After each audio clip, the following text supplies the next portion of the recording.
سجدے کا طریقہ، تکبیر کہہ کر سجدے میں جانا، یعنی جب آپ سیدھے کھڑے ہو گئے تھے اسٹریٹ، اور ربنا ولک الحمد اور تسبیحات آپ نے وہ پڑھ لی، دعائیں پڑھ لی، تو پھر اس کے بعد اب آپ سجدے میں اب جا رہے ہیں، اور سجدے میں جاتے ہوئے اللہ اکبر کہیں گے۔ پھر جب آپ صلی اللہ علیہ وسلم سجدے کے لیے جھکتے تو اللہ اکبر کہتے، یہ صحیح بخاری کی روایت ہے۔ ثم کبر وسجد، سنن نبی داؤد کی روایت ہے۔ پھر آپ نے تکبیر کہی اور سجدہ کیا۔ سجدے میں جاتے ہوئے گھٹنوں سے پہلے ہاتھ رکھنا، یہ مسئلہ بہت متنازع فی ہے، اور ہمیشہ لوگوں کے بیچ میں سوال کی شکل میں بار بار ابھرتا رہتا ہے کہ پہلے گھٹنے رکھیں یا پہلے ہاتھ رکھیں۔ تو کیا پتہ چلا؟ پہلے ہاتھ رکھنے پھر گھٹنے رکھنے۔ ابن عمر رضی اللہ عنہما سے مروی ہے کہ وہ سجدہ کرتے وقت گھٹنوں سے پہلے اپنے ہاتھ زمین پر رکھتے تھے، اور کہتے ہیں کہ رسول اللہ صلی اللہ علیہ وسلم ایسا ہی کیا کرتے تھے۔ نافع کہتے ہیں کہ ابن عمر رضی اللہ عنہما سجدہ کرتے وقت گھٹنوں سے پہلے اپنے ہاتھ زمین پر رکھتے تھے۔ ابو ہریرہ سے مروی ہے، کہتے ہیں کہ رسول اللہ صلی اللہ علیہ وسلم نے فرمایا، جب تم میں سے کوئی سجدہ کرے تو ایسے نہ بیٹھے جیسے کہ اونٹ بیٹھتا ہے، اس کو چاہیے کہ اپنے ہاتھ اپنے گھٹنوں سے پہلے رکھے۔ یعنی کچھ لوگ کیا کرتے ہیں، پہلے گھٹنے رکھ کے بیٹھتے ہیں پھر سجدے میں جاتے ہیں، ایسا نہیں کرنا چاہیے۔ اسٹریٹ کھڑے اللہ اکبر کہہ کے نیچے گئے، پہلے ہاتھ رکھے پھر گھٹنے رکھے پھر بیٹھے، ٹھیک ہے۔ 7 اعضاء پر سجدہ کرنا۔ عباس بن عبد المطلب رضی اللہ عنہ سے روایت ہے کہ انہوں نے رسول اللہ صلی اللہ علیہ وسلم کو فرماتے ہوئے سنا، جب کوئی بندہ سجدہ کرتا ہے تو اس کے ساتھ 7 اعضاء سجدہ کرتے ہیں، اس کی پیشانی اور اس کے دونوں ہاتھ اور اس کے دونوں گھٹنے اور اس کے دونوں قدم۔ یہ جو ناک ہے، یہ جب پیشانی رکھیں گے تو ناک تو پیشانی سے بھی اونچا ہے، وہ بھی ساتھ رکھا جائے گا۔ ابن عباس رضی اللہ عنہما سے مروی ہے کہ وہ نبی صلی اللہ علیہ وسلم سے بیان کرتے ہیں کہ آپ نے فرمایا، ہمیں حکم دیا گیا ہے کہ ہم 7 ہڈیوں پر سجدہ کریں، 7 ہڈیوں پر سجدہ کریں۔ تمام اعضاء کا سجدہ کرنا۔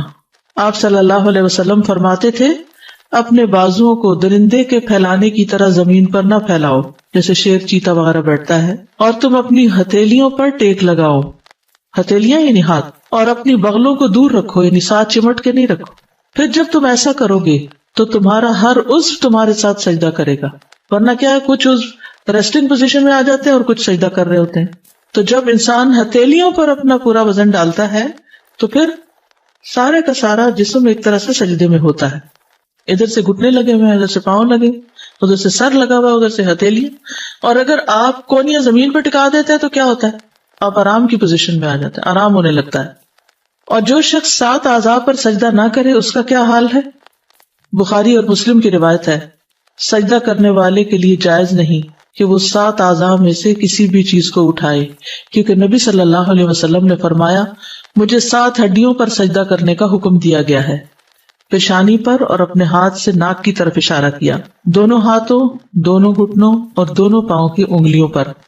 اگر وہ اپنے دونوں پاؤں یا ان میں سے کوئی ایک، یا دونوں ہاتھ یا ان میں سے کوئی ایک، یا اپنی پیشانی یا اپنی ناک یا ان دونوں کو اٹھا لے تو اس کا سجدہ باطل ہو جائے گا اور اسے شمار نہیں کیا جائے گا، اور جب سجدہ باطل ہو گیا تو نماز بھی باطل ہو جائے گی۔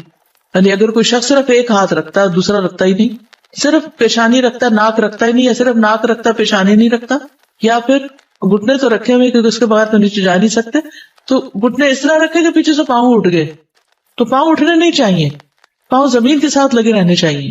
تو اگر یہ 7 اعضاء نہیں لگے زمین پر تو سجدہ نہیں ہوگا، سجدہ نہیں ہوا تو نماز نہیں ہوگی، یہ یاد رکھیے، یہ بہت اہم بات ہے، یہ نماز کا اہم ترین حصہ ہے۔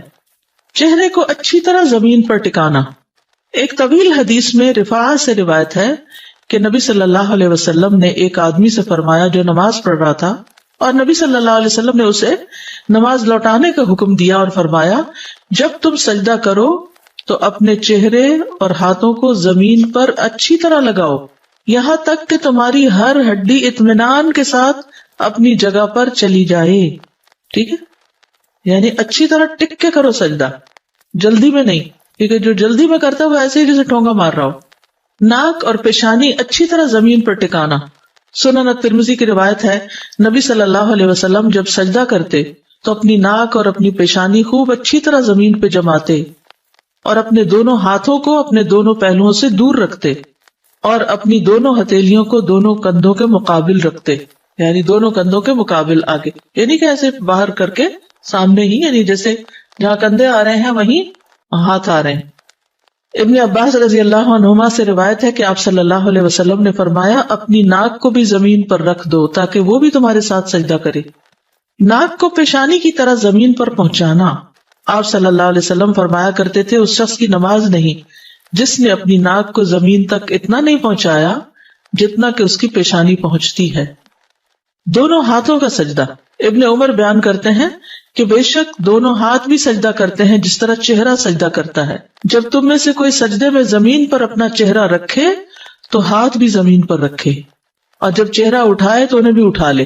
ٹھیک ہے، سجدے کے وقت ہاتھ بھی زمین پر، چہرہ اٹھے تو ساتھ وہ بھی اٹھا لیے جائیں۔ ہاتھوں کو دونوں کانوں کے برابر رکھنا، وائل بن حجر سے مروی ہے، انہوں نے کہا اور جب سجدے میں گئے تو اپنے ہاتھوں کو اپنے دونوں کانوں کے برابر رکھا۔ ہاتھوں کو کندھوں کے برابر رکھنا، اب یہاں آپ دیکھیے ایک روایت میں آ رہا ہے دونوں کانوں کے برابر اور یہاں کندھوں کے برابر، تو کندھے اور کان سجدے میں قریب قریب ہی ہوتے ہیں۔ پھر سجدہ کیا اور اپنے دونوں ہاتھوں کو اپنے کندھوں کے برابر رکھا، یہ تھوڑے آگے تھوڑے پیچھے ہو جائے تو کوئی حرج نہیں، دونوں طرح سے ٹھیک ہے۔ ہاتھوں کی انگلیاں قبلہ رخ کرنا، سامنے رکھنا، کچھ لوگ یوں کر کے سجدہ کر رہے ہوتے ہیں، انگلیوں کا اینگل ٹیڑھا ہو رہا ہوتا ہے، نہیں، انگلیاں سیدھی رکھنی ہے۔ محمد ابن عمرو ابن عطا سے روایت ہے، کہتے ہیں کہ آپ صلی اللہ علیہ وسلم جب سجدہ کرتے تو اپنے دونوں ہاتھوں کو رکھتے اس حالت میں کہ نہ زمین پر بچھے ہوتے اور نہ سمٹے ہوتے۔ بچھے ہوتے کا مطلب یعنی یوں کھول کے ایسے نہیں رکھے ہوتے تھے اور نہ یوں اکڑائے ہوتے، جیسے پہلے ہم نے بات کی تھی ہاتھ پکڑنے کی، یعنی کہ نیچرل پوزیشن میں، اور انگلیوں کا رخ سیدھا قبلے کی طرف کرتے تھے۔ واستقبل بأطراف اصابعه القبلہ، یعنی سجدہ کرتے ہوئے ان دونوں ہاتھوں کی انگلیوں کے اطراف قبلے کی طرف، اطراف کناروں کو کہتے ہیں۔ انگوٹھا تو obviously ادھر ہو جائے گا لیکن باقی سامنے کی طرف رہے، ہاتھ کو ٹیڑھا نہ کیا جائے۔ ہاتھوں کی انگلیاں ملانا، وائل بن حجر سے مرفوع ہے کہ جب آپ رکوع کرتے تو انگلیاں کھول لیتے، اسی لیے پھر ہم گھٹنے کو ایک طرح سے پکڑ لیتے ہیں، اور جب سجدہ کرتے تو انگلیوں کو ملا لیتے۔ سجدے کے وقت اتنا بڑا ہاتھ نہیں کھولا جائے گا، بس ایسے نیچرل سیدھا رکھتے ہوئے، تھوڑی بہت اگر ہلکا سا گیپ ہے بھی تو ٹھیک، اکڑا کے نہیں رکھنا، بس نیچرل وے میں۔ ہتھیلیوں پر ٹیک لگانا، اور آپ اپنی ہتھیلیوں پر ٹیک لگاتے تھے اور ان کو پھیلاتے تھے، یعنی پوری طرح بچھا دیتے تھے، پھیلانے کا مطلب یہ ہے کھولنا نہیں ہے، اور ان کی انگلیوں کو ملاتے تھے اور ان کو قبلہ رخ کرتے تھے۔ ہتھیلی کے اندرونی حصے پر سجدہ کرنا، یعنی انگلیوں پر نہیں بلکہ ہتھیلی پر وہ جانا چاہیے، ویسے تو پورے ہاتھ پہ ہی آ جاتا ہے لیکن ہتھیلی پر زیادہ حصہ۔ براء ابن عازب کہتے ہیں کہ رسول اللہ صلی اللہ علیہ وسلم ہتھیلی کے اندرونی حصے پر سجدہ کرتے تھے، یعنی ہاتھ رکھے نا، تو اپنے اپنے ڈیسک پہ ہاتھ رکھے، تو اب آپ دیکھیں جب ہتھیلی پر آپ زور دیں گے تو انگلیوں پر نہ ہونے کے برابر آئے گا، ٹچ تو کرنی ہوگی زمین پر، یعنی آپ نے انگلیوں پہ نہیں کرنا، کریں اب انگلیوں پہ بوجھ ڈالیں، ایسا نہیں کرنا۔ کیسے کرنا؟ ہاتھ کے اوپر، ہتھیلی پر، انگلیوں پر کریں گے تو ہتھیلیاں اوپر اٹھ جائیں گی۔ یہ جو پاؤں ہے نا، یہ والا حصہ، یہ ہتھیلی ہوتی ہے اور اس سے اوپر کلائی ہوتی ہے۔ بازوؤں کو کھلا رکھنا اور زمین سے جدا کرنا، زمین پہ لیٹنا نہیں آپ نے۔ مسند احمد کی روایت ہے، پھر اللہ اکبر کہتے ہوئے سجدے میں جھک جاتے اور اپنے بازوؤں کو جدا اور کھلا رکھتے تھے، پیٹ سے لگنے نہیں دیتے تھے، کیونکہ ہر اس چیز سے منع کیا گیا جو وہاں ریسٹنگ پوزیشن بن جائے، ٹھیک ہے، اور صحیح سجدہ کرے تو پتہ چلتا ہے کہ سجدہ کیا ہے، اور سجدہ صحیح ہو تو لگتا ہے نماز پڑھی ہے۔ اس کا خشوع و خضوع سے اور بندگی کی روح سے بہت بڑا تعلق ہے۔ کوہنیاں زمین سے بلند رکھنا، کیونکہ اگر آپ کوہنی ٹکائیں گے نا تو ہتھیلی پہ اس طرح نہیں زور آئے گا، کیونکہ آدھا زور کس میں چلا جائے گا؟ بازو پہ، کوہنی پہ۔ برا کہتے ہیں انہوں نے کہا کہ رسول اللہ صلی اللہ علیہ وسلم نے فرمایا جب تم سجدہ کرو تو اپنی ہتھیلیاں زمین پر رکھو اور اپنی زور آئے گا، کیونکہ آدھا زور کس میں چلا جائے گا؟ بازو پہ، کوہنی پہ۔ برا کہتے ہیں انہوں نے کہا کہ رسول اللہ صلی اللہ علیہ وسلم نے فرمایا جب تم سجدہ کرو تو اپنی ہتھیلیاں زمین پر رکھو اور اپنی کوہنیاں اوپر اٹھاؤ۔ کتے کی طرح بازو بچھانے کی ممانعت، یہ مسند احمد کی روایت ہے۔ انس رضی اللہ عنہ نبی صلی اللہ علیہ وسلم سے روایت کرتے ہیں کہ آپ صلی اللہ علیہ وسلم نے فرمایا تم میں سے کوئی شخص نماز میں کتے کی طرح اپنے بازو نہ بچھائے، یعنی کون یا نیچے لگا کے بازو بچھانے نہیں, ریسٹنگ پوزیشن میں سجدہ نہیں کرنا, ہتھیلیوں پہ کرنا, بازو اوپر رکھنے. ہاتھوں کے درمیان اتنا فاصلہ کہ پیچھے سے بغلوں کی سفیدی نظر آئے, یعنی بالکل منہ کے ساتھ لگا کے ہاتھ نہیں رکھنے, ذرا کھلے رکھنے کہ بغلیں کھل جائیں. یہ بھی نہیں کہ اتنا کھلا کر دیں, اعتدال میں رکھیں گے لیکن بغلیں کھلی ہوگی. عبداللہ بن مالک بن بحینا روایت کرتے ہیں کہ نبی صلی اللہ علیہ وسلم جب نماز پڑھتے تو سجدے کی حالت میں اپنے ہاتھوں کو کشادہ رکھتے, یعنی پہلوؤں سے دور رکھتے, یہاں تک کہ آپ کی بغلوں کی سفیدی نمایاں طور پر ظاہر ہوتی. ٹھیک ہے, اصل میں آپ صلی اللہ علیہ وسلم اسمارٹ بھی تھے نا, تو بازو کا گوشت لٹک نہیں رہا تھا, یا پیٹ اتنا بڑا نہیں تھا, یا ویسے اوپر کا حصہ اتنا بھاری نہیں تھا, لہذا جب آپ وہ کھولتے تو پیچھے سے دیکھنے والا آپ کے بغلوں تک دیکھ لیتا. نبی صلی اللہ علیہ وسلم کی زوجہ میمونہ رضی اللہ عنہا سے روایت ہے, انہوں نے کہا رسول اللہ صلی اللہ علیہ وسلم جب سجدہ کرتے تو اپنے ہاتھوں کے درمیان فاصلہ کرتے, اپنے ہاتھوں کے درمیان یعنی ہاتھ جو زمین پہ رکھے فاصلہ کرتے, یعنی انہیں پھیلا لیتے یہاں تک کہ پیچھے سے آپ کی بغلوں کی سفیدی دیکھی جا سکتی تھی.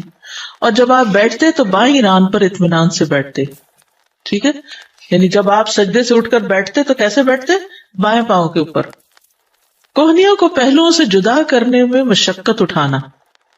صاحب رسول صلی اللہ علیہ وسلم احمر بن جز بیان کرتے ہیں کہ رسول اللہ صلی اللہ علیہ وسلم جب سجدہ کرتے تو اپنے بازوؤں کو اپنے پہلوؤں سے اس قدر دور رکھتے کہ ہمیں آپ کی مشقت دیکھتے ہوئے آپ پہ ترس آتا, یعنی مشکل ہو جاتی. اور جب لمبا سجدہ کرے انسان اور اس پوزیشن میں تو اچھی خاصی مشقت ہے اس میں. دونوں ہاتھوں کو پہلوؤں سے اتنا دور رکھنا کہ بکری کا بچہ گزر سکے. ٹھیک ہے, یعنی دونوں ہاتھ دور رکھنا کہ نیچے سے کوئی چیز بھی گزر جائے تو گزر جائے. میمونہ رضی اللہ عنہا بیان کرتی ہیں کہ نبی صلی اللہ علیہ وسلم جب سجدہ کرتے تو اپنے ہاتھوں کو اپنے پہلوؤں سے دور رکھتے, حتیٰ کہ اگر بکری کا بچہ آپ کے ہاتھوں کے نیچے سے گزرنا چاہتا تو گزر سکتا تھا. پہلوؤں اور پیٹ کو ران سے جدا رکھنا, یعنی گھٹنوں سے اوپر والے حصے کو ران کہتے ہیں نا, تو پیٹ کو سجدے میں ٹانگ سے نہیں لگنے دینا, ران سے نہیں لگنے دینا, کھلا رکھنا. براء ابن عازب رضی اللہ عنہ سے مروی ہے کہ رسول اللہ صلی اللہ علیہ وسلم جب نماز پڑھتے تو سجدے میں اپنے دونوں بازو کھول لیتے, انہیں اپنے پہلوؤں سے دور رکھتے اور پیٹ کو زمین سے اونچا رکھتے, یعنی آپ اپنے بازوؤں کو کھول لیتے اور اپنے پہلوؤں سے دور رکھتے تھے اور اپنے پیٹ کو زمین سے اٹھا کر رکھتے تھے. اب ظاہر ہے جس کا پیٹ بہت نکلا ہوا ہو تو وہ پھر, یا جیسے پریگنسی میں وہ تو اتنا نہیں اوپر اٹھایا جا سکتا, لیکن ایک نارمل صحت مند انسان جو ہے اس کے لیے یہ آسان ہے. پاؤں کی ایڑیاں ملانا, یہ نہیں کہ ہاتھ بھی کھلے اور ٹانگیں بھی کھلی ہیں تو وہ عجیب سی شکل بن جاتی ہے, ایڑیاں باہر ملی ہوئی ہوں. انگلیوں کو زمین پر لگانا, یعنی سجدے میں انگلیاں زمین پہ ٹچ کر رہی ہوں, پاؤں کی انگلیاں, اور آپ اپنے گھٹنوں اور پاؤں کی انگلیاں بھی زمین پر رکھتے تھے اور اپنے پاؤں کے اگلے حصوں کو قبلے کی طرف کرتے تھے. پاؤں کی انگلیاں بھی قبلہ رخ کرتے اور ایڑیوں کو ملاتے اور پاؤں کو کھڑا رکھتے تھے. آپ نے اسی کا حکم دیا, اور اپنے پاؤں کی انگلیوں کو کھول کر رکھتے تھے, یعنی انہیں کھچ کے نہیں رکھتے تھے بلکہ وہ کھلی رہتی تھی. پاؤں کی انگلیوں کو قبلہ رخ کرنا. ابو حمید ساعدی رضی اللہ عنہ نے فرمایا مجھے رسول اللہ صلی اللہ علیہ وسلم کی نماز تم سب سے زیادہ یاد ہے. ابو حمید کو ان کی نماز سب سے زیادہ یاد تھی. اور جب آپ نے سجدہ کیا تو نہ آپ دونوں ہاتھوں کو بچھائے ہوئے تھے اور نہ ہی انہیں سمیٹے ہوئے تھے, نہ دونوں ہاتھوں کو بچھائے ہوئے اور نہ سمیٹے ہوئے, اور آپ کے پاؤں کی انگلیاں قبلہ رخ تھیں. پاؤں کی انگلیاں کشادہ رکھنے میں ایک اور حدیث بھی ہے مسند احمد کی. اب سجدے میں اطمینان کا وجوب, اطمینان سے سجدہ کیا جائے. انس رضی اللہ عنہ سے روایت ہے کہ اللہ کے نبی صلی اللہ علیہ وسلم نے فرمایا رکوع اور سجود کو مکمل کرو. اللہ کی قسم جب بھی تم رکوع کرتے ہو اور جب بھی تم سجدہ کرتے ہو تو میں اپنی پیٹھ پیچھے تمہیں دیکھتا ہوں. یعنی نبی صلی اللہ علیہ وسلم کو یہ صلاحیت دی گئی تھی کہ وہ سامنے کے ساتھ ساتھ نماز میں لوگوں کو پیچھے سے بھی دیکھ لیں. سجدے میں اطمینان محمد صلی اللہ علیہ وسلم کی سنت ہے. حذیفہ رضی اللہ عنہ سے روایت ہے کہ انہوں نے ایک شخص کو دیکھا جو اپنا رکوع اور سجدہ پوری طرح نہیں کرتا. جب اس نے اپنی نماز پوری کر لی تو حذیفہ رضی اللہ عنہ نے اس سے فرمایا کہ تم نے نماز ہی نہیں پڑھی ابو وائل راوی کہتے ہیں میں خیال کرتا ہوں کہ حذیفہ رضی اللہ عنہ نے یہ بھی فرمایا کہ اگر تو ایسی نماز پہ مر جاتا تو محمد صلی اللہ علیہ وسلم کی سنت پر نہ مرتا. کیا نہیں کر رہا تھا؟ رکوع اور سجدہ پورا نہیں کر رہا تھا. تو جو رکوع اور سجدہ اطمینان سے نہ کرے، اس کو پورا طور پر ادا نہ کرے، تو وہ گویا ایسے ہی جیسے نماز ہی نہیں پڑھی اس نے. صحیح سجدہ نہ کرنے والا ملت محمد صلی اللہ علیہ وسلم پر نہیں ہوگا. ایک اور روایت میں، صحیح بخاری کی روایت میں ہی ہے کہ حضرت حذیفہ نے ایک شخص کو جب دیکھا کہ نہ رکوع پورا کرتا نہ سجدے، تو انہوں نے کہا تم نے نماز ہی نہیں پڑھی. اگر تم مر گئے تو تمہاری موت اس فطرت پر نہیں ہوگی جس پر اللہ نے محمد صلی اللہ علیہ وسلم کو پیدا کیا. درست سجدے پر نماز کی قبولیت اور عدم قبولیت کا انحصار ہے. ابو ہریرہ رضی اللہ عنہ سے مرفوع روایت ہے کہ ایک آدمی 60 سال نماز پڑھتا ہے لیکن اس کی نماز قبول نہیں ہوتی. شاید اس کی وجہ کیا ہو کہ وہ رکوع تو پورے کرتا ہو لیکن سجدے مکمل نہ کرتا ہو، یا سجدے پورے کرتا ہو لیکن رکوع پورے نہ کرتا ہو. اتنی اہم بات ہے یہ. ابو مسعود انصاری بدری نے کہتے ہیں کہ رسول اللہ صلی اللہ علیہ وسلم نے فرمایا اس شخص کی نماز کافی نہ ہوگی جو رکوع اور سجدوں میں اپنی پیٹھ سیدھی نہ رکھے. جو رکوع اور سجدوں میں اپنی پیٹھ سیدھی نہ رکھے اس کی نماز کافی نہیں. امام ترمذی کہتے ہیں کہ امام شافعی، احمد اور اسحاق ابن راہویہ کہتے ہیں کہ جس نے رکوع اور سجدوں میں اپنی پیٹھ سیدھی نہ رکھی تو اس کی نماز فاسد ہے. سجدے کو مکمل کرنا. زید بن اسلم سے روایت ہے، انہوں نے کہا کہ ہم انس بن مالک رضی اللہ عنہ کے پاس گئے. انہوں نے پوچھا کہ تم نے نماز پڑھ لی؟ ہم نے کہا ہاں. آپ نے لونڈی سے فرمایا میرے لیے وضو کا پانی لاؤ. میں نے کسی ایسے امام کے پیچھے نماز نہیں پڑھی جو تمہارے اس امام سے بڑھ کر رسول اللہ صلی اللہ علیہ وسلم جیسی نماز پڑھتا ہو. زید نے کہا عمر بن عبدالعزیز رکوع اور سجدے مکمل کرتے تھے اور قیام اور قعود ہلکا کرتے تھے. یہ بہت لمبا قیام اور بہت لمبا تشہد نہیں پڑھتے تھے لیکن رکوع اور سجدے بہت اطمینان سے ادا کرتے تھے. تو میک شور کہ رکوع اور سجدہ ٹھیک ہو. اطمینان سے ٹک کے سجدہ کرنا. سنن نبی داؤد میں نبی صلی اللہ علیہ وسلم کا فرمان ہے اور جب سجدہ کرو تو ٹک کر سجدہ کرو. فمکن لسجودک، حتیٰ کہ جوڑ مطمئن ہو جائیں. پھر اللہ اکبر کہے، سجدہ کرے حتیٰ کہ اس کے جوڑ اطمینان سے ٹک جائیں. ہر عضو کا اپنی اپنی جگہ پہ ٹکنا. سنن نبی داؤد کی روایت میں نبی صلی اللہ علیہ وسلم کی نماز کے بارے میں آتا ہے، اور سجدہ کیا اور اپنی ہتھیلیوں کو زمین پر رکھا، پھر کوہنیوں کو پہلوؤں سے دور کیا حتیٰ کہ ہر عضو اپنی جگہ پہ ٹھہر گیا. یعنی یہ پرائم ٹائم ہے، نماز کا پیک ٹائم ہے کہ جس میں انسان بندگی کا شدید اظہار کر رہا ہوتا ہے، تو اس کو بہت صحیح طور پر ادا ہونا چاہیے. جلدی جلدی سجدہ نہ کرنا. ابو عبداللہ اشعری سے روایت ہے، کہتے ہیں کہ رسول اللہ صلی اللہ علیہ وسلم نے اپنے اصحاب کو نماز پڑھائی، پھر ان کے ایک گروہ میں بیٹھ گئے. ایک آدمی آیا، وہ کھڑے ہو کے نماز پڑھنے لگا تو وہ رکوع کرتا اور سجدے ایسے کرتا جیسے ٹھونگے مارے جاتے ہیں، جلدی جلدی بس ٹھک ٹھک. تو نبی صلی اللہ علیہ وسلم نے فرمایا کیا تم لوگ اس کو دیکھ رہے ہو؟ جو شخص اس حالت میں مر گیا وہ اس حالت میں مرے گا کہ محمد کی ملت پر نہ ہوگا صلی اللہ علیہ وسلم. یہ شخص اس طرح نماز میں ٹھونگے مار رہا ہے جیسے کبا خون میں ٹھونگے مارتا ہے، یعنی کوئی اپنا شکار کھانے کے لیے. تو وہ شخص جو رکوع کرتا ہے اپنے سجدے میں ٹھونگے مارتا ہے، اس کی مثال ایسے بھوکے شخص کی ہے جو 1 یا 2 کھجوریں کھائے تو یہ اس کی بھوک کو کیا مٹائے گی. اچھی طرح مکمل وضو کیا کرو، ایڑیوں کے لیے آگ کا عذاب ہے. رکوع اور سجدوں کو مکمل کیا کرو. کس قدر تاکید اور کتنی زیادہ اہمیت ہے کہ انسان اپنا وضو بھی صحیح کرے، رکوع اور سجدے بھی ٹھیک کرے. پھر مرغے کی طرح ٹھونگے مارنے سے بچنا چاہیے. نبی صلی اللہ علیہ وسلم نے 3 باتوں سے منع کیا ہے. نماز میں مرغے کی طرح ٹھونگے نہ مارو، کتے کی طرح نہ بیٹھو، اور لومڑی کی طرح ادھر ادھر نہ دیکھو. ٹھیک ہے؟ کتا بازو بچھا کے جو آگے بیٹھتا ہے نا، یا ایک ٹانگ اٹھا کے جو بیٹھتا ہے. مکمل سجدہ نہ کرنے والا نماز کا چور ہے. رسول اللہ صلی اللہ علیہ وسلم نے فرمایا لوگوں میں سب سے بدترین چور وہ ہے جو اپنی نماز میں چوری کرتا ہے. لوگوں نے پوچھا اللہ کے رسول انسان اپنی نماز میں کس طرح چوری کر سکتا ہے؟ آپ نے فرمایا اس طرح کہ وہ اس میں رکوع اور سجود مکمل نہ کرے، یا فرمایا جو رکوع اور سجود میں اپنی پشت سیدھی نہ رکھے، یعنی اسٹریٹ نہ رکھے. سجدہ پورا نہ کرنے والے کے لیے وعید. علی بن شیبان جو اپنے قبیلے کے وقت میں شامل تھے، انہوں نے فرمایا ہم لوگ اپنے علاقے سے نکلے یہاں تک کہ رسول اللہ صلی اللہ علیہ وسلم کی خدمت میں حاضر ہوئے. ہم نے آپ کی بیعت کی، آپ کے پیچھے نماز ادا کی. آپ نے آنکھ کے کنارے سے ایک آدمی کو دیکھا جو اپنی نماز صحیح ادا نہیں کر رہا تھا، یعنی رکوع اور سجدے میں کمر ٹھیک نہیں رکھ رہا تھا. جب نبی صلی اللہ علیہ وسلم نماز سے فارغ ہوئے تو فرمایا اے مسلمانوں کی جماعت، اس شخص